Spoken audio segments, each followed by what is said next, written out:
एक गैर मुस्लिम भाई हैं, ठाकुर ज्ञानेंद्र चौहान साहब हैं। उन्होंने एक सवाल किया कि क्या एक मुस्लिम मर्द गैर मुस्लिम औरत से शादी कर सकता है और क्या ऐसा करना जायज़ है या नाजायज़ है। उन्होंने ये भी पूछा कि क्या मुस्लिम मर्द पहली बीवी को छोड़ करके दूसरी शादी करे और फिर तीसरी शादी करे। तो मैंने इस ताल्लुक से शरई ओपिनियन पेश की है।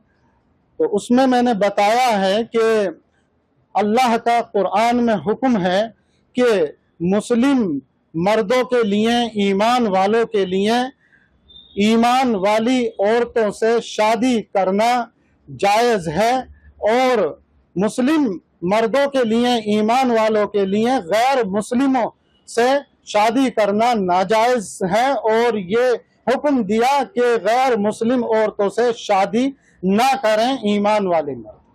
वहीं फिर जो बात पहली शादी करके छोड़ दी, फिर दूसरी की, तीसरी की, तो इसके बारे में भी अल्लाह ने हुक्म दिया कि अगर आप शादी करके इंसाफ नहीं कर सकते, क्योंकि ये एक जो निकाह है वो एक मजबूत बंधन है और अगर उसकी कोई अवहेलना करता है, उल्लंघन करता है सुरक्षा करने में, इंसाफ करने में, अधिकारों की अदायगी करने में, तो वो गुनाहगार है। और वो फिर अगर वो एक शादी में इंसाफ नहीं कर सकता तो फिर वो एक से ज्यादा शादी ना करें। तो ऐसी परिस्थिति में जो ये बात सामने आई है, तो मैंने शरई ओपिनियन ये पेश की है कि मुस्लिम मर्द के लिए, ईमान वालों के लिए गैर मुस्लिम से शादी करना नाजायज है, हराम है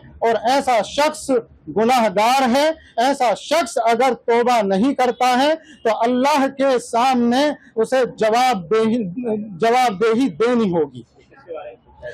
ये सवाल फिल्म अभिनेता आमिर खान के बारे में कि अभी उन्होंने तीसरी शादी एक गैर मुस्लिम खातून के साथ की है, उसी ताल्लुक से हमने और भी देखा कि समाज में विरोध प्रदर्शन भी हुए हैं और ये गैर मुस्लिम भाई ने सवाल भी किया है। तो ऐसे हालात में हमारी जिम्मेदारी बनती है कि इस्लाम की जो असल तस्वीर है, अल्लाह का जो असल हुक्म है, रसूलुल्लाह का जो तरीका है, वो सच्चाई और ईमानदारी के साथ में समाज के सामने पेश किया जाए, ताकि गैर मुस्लिम भाई इस्लाम के बारे में बुरा ना समझे, अल्लाह और रसूलुल्लाह के बारे में बुरा ना समझे, जो इस्लाम की तालीमात हैं उनसे बुरा ना समझे। इसलिए हमें सच्चाई पेश करने के लिए शरई ओपिनियन ये हमने पेश कर दी है। इनको क्यों जलन हो रहा है भाई? इनके पेट में क्यों दर्द हो रहा है? अगर आमिर खान ने 3 शादी किया, तुम 4 शादी करो, कौन रोक रहा है तुम्हारे को? अरे भाई, कानून इजाजत देता है कि इंसान अगर एक एज का हो गया, वो शादी कर सकता है जाके। उसने शादी कर लिया और उनकी शादी में कौन कौन आए? उनकी पहली वाइफ आई, उनकी सेकंड वाइफ आई, उनका बेटा आया, बेटी आई, दामाद आया, बड़े देश के उद्योगपति गए, महाराष्ट्र के मंत्री वहां पे थे, किसी को आपत्ति नहीं है, किसी को ऑब्जेक्शन नहीं हुआ, बस इन्हीं के पेट में दर्द हो रहा है। भाई तुमको क्यों जलन हो रहा है? तुम करो ना, मगर इनको आमिर खान से नहीं, मुसलमान नाम लग गया ना, बस इनको जलन शुरू हो जाता है। मुसलमान नाम लग गया तो अनाप शनाप बकवास, जिहाद। अरे जिहाद का मतलब भी मालूम है कि आपको? जिहाद का मतलब क्या है? मुसलमानी का जिहाद के साथ जोड़ दो। अरे भाई, नफरत फैलाना बंद करो। देखो, मैं तो इनकी बात का जवाब भी नहीं देना पसंद करता हूँ। सवाल किए तो मैं जवाब दे रहा हूँ। तुम्हारा काम करो, हिम्मत है ना, तुम में भी ताकत है, कर लो 4 शादी, कोई रोकता नहीं है। किसी पे जलना छोड़ो यार, जलन नसन क्यों रखते हो?